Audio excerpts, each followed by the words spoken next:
Alright guys, gonna do a little bit of a test where I will time-lapse the whole video. There's no audio, but where it's important, I will be putting some audio bits in there. So let me know how this goes for you guys. If you like this, maybe I can try doing this a little bit more in the future. It does take a bit of time, but whatever. Anything to make stuff awesome.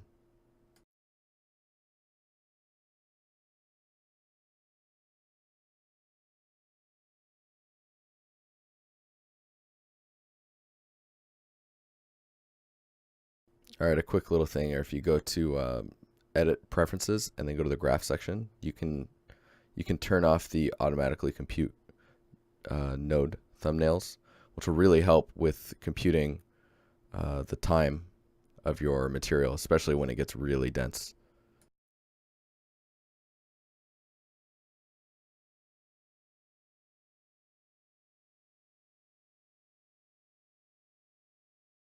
One thing I'm doing here as well is I'm using a plain high res versus the high res cube. I don't need to tessellate the plane as much in order to get the detail that I want.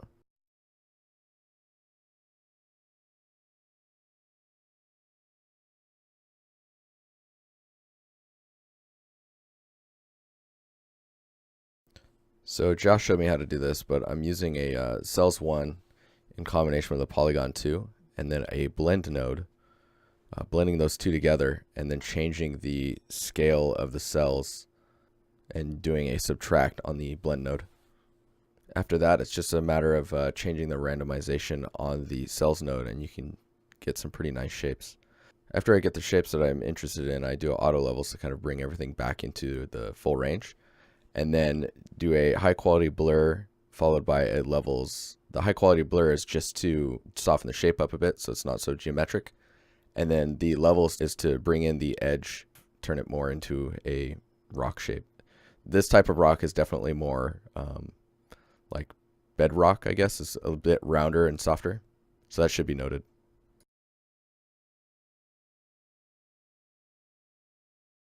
You can see duplicating these off, you can then just change the random seed like I was talking about on these cells and get some different rocks. Pretty convenient.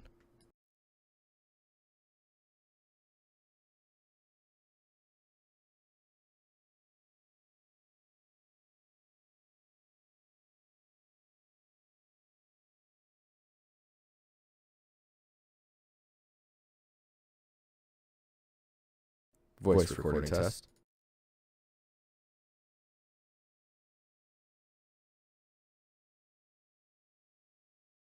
Alright, so someone in chat had asked about how I made these little branches. So I'm using a gradient linear 2, transforming it in 2D, warping it, the directional warp, with a Perlin noise, and then duplicating it directional warp again, 2D transform to add some little twigs or branch pieces to the branch itself, and then using a tile sampler to scatter them around.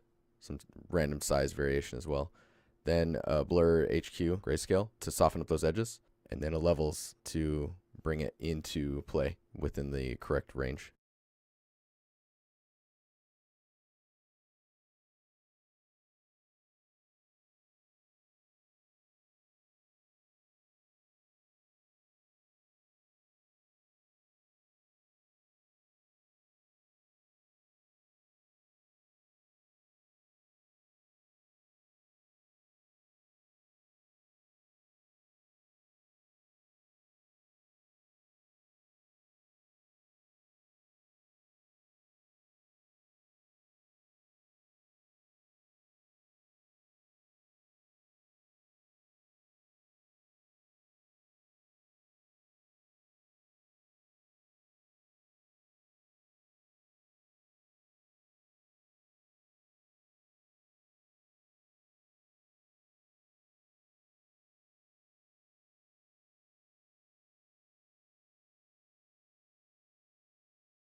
All right, so here I'm going to be trying to figure out how to make a good albedo for this. This actually ends up being a big question that a lot of people end up having.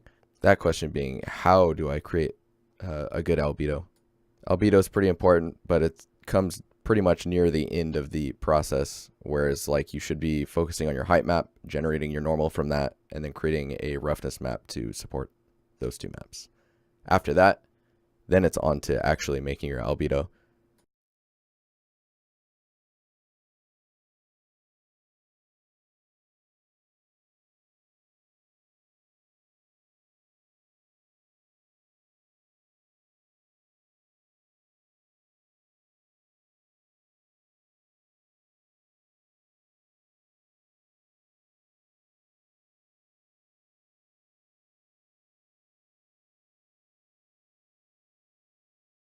End up using the curvature and curvature smooth nodes quite often while creating an albedo.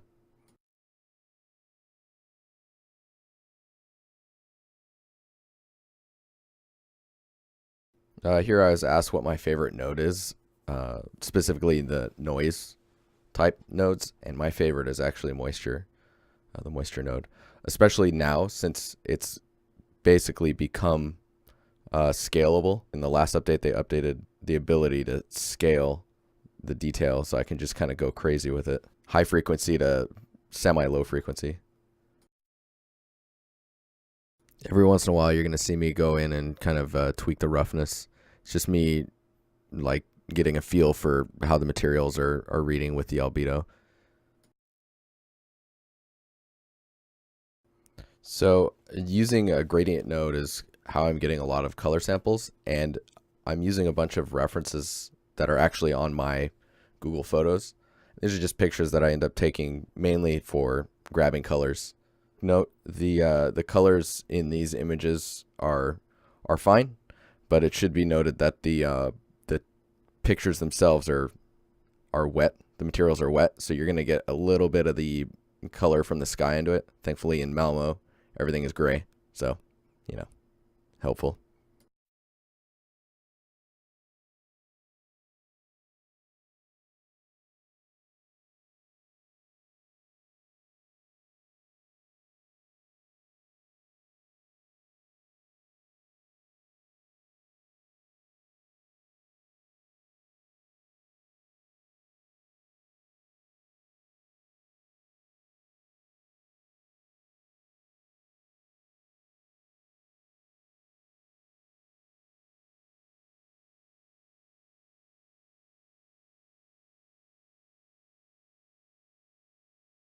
With the gradient node eyedropper, you can basically select any colors that you want.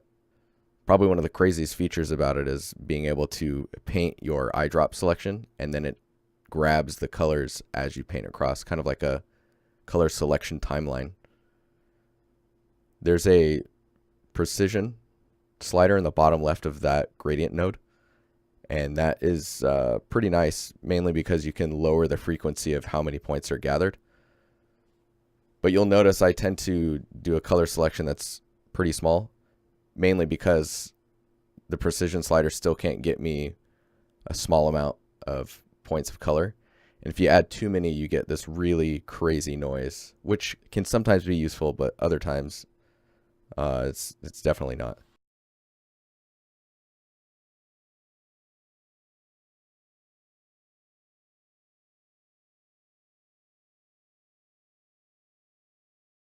Occasionally in the video, you'll see me grab a couple of the points and pull them up, just kind of removing them from the sample. I usually do that when I find that those colors are sticking out way too much in the overall pattern, and just trying to clean up the busyness of the material itself. So a little extra node that you can find on Substance Share for free is this directional warp multi node, and it actually allows you to either input multiple grayscale maps or multiple color maps and then blend them all together using a warp node input. It's very powerful, and you could create infinite patterns.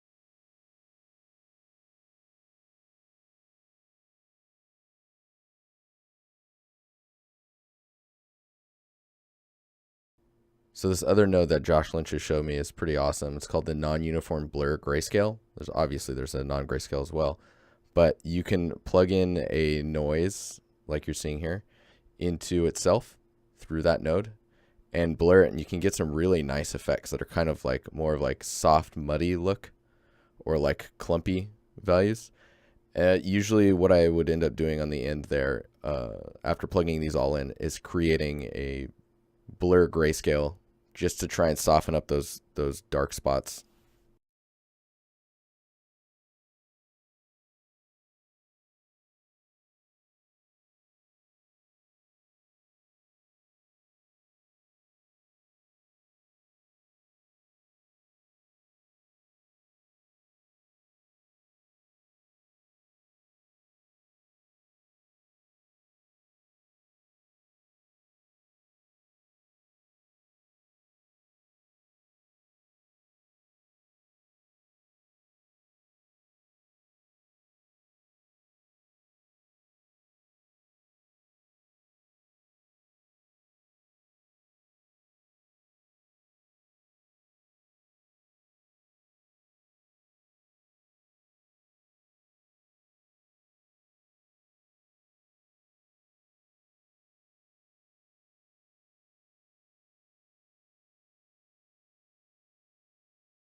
So this is one way, at least in my personal on my personal art, I like to export. You see how we have the export outputs, and it says there's no outputs. I use this base material node. If you right click on it and you go to create and output nodes, it will output it'll generate all the nodes for your outputs. The ones that aren't connected, obviously you haven't created those maps, so you can just delete those if you want. You'll see me also rename them on their identifier, and that will basically help me solve the naming convention earlier when they export. So they're named properly from the beginning.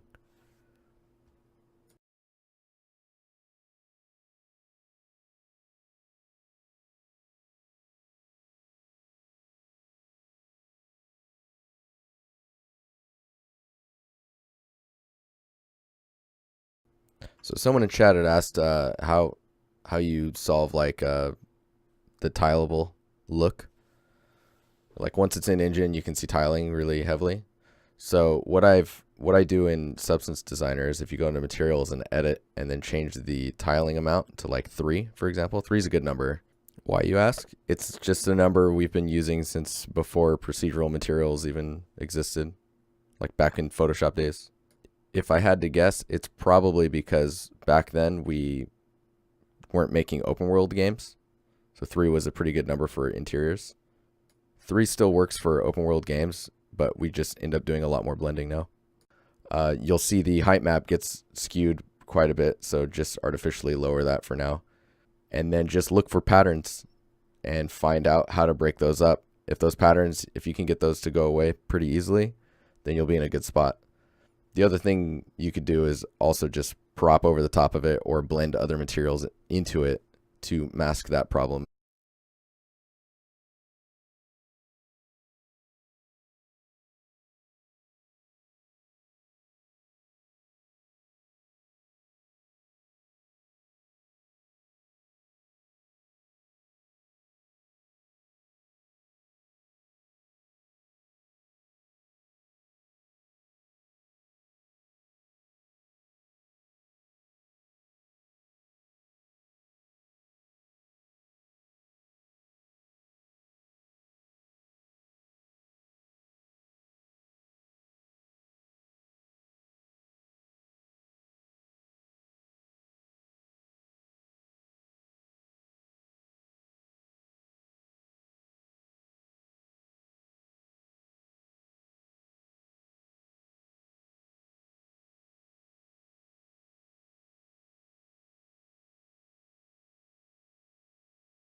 By this point in the video, I start looking into making foliage, which is like you're literally seeing me dropping the nodes down for the first time to even attempt foliage. So we'll probably save this for another video where I can actually look like I know what I'm doing, at least a little bit. Anyways, cheers guys. Hope you enjoyed this video, and let me know if editing the video like this was helpful. Oh, just a heads up, at the end of the video, you can see our dog Maru, or King Maru. He's kind of the mascot of the channel. Someone in chat was asking to see him, so there he is. I'll slow down the time lapse just for you guys. All right, see you later.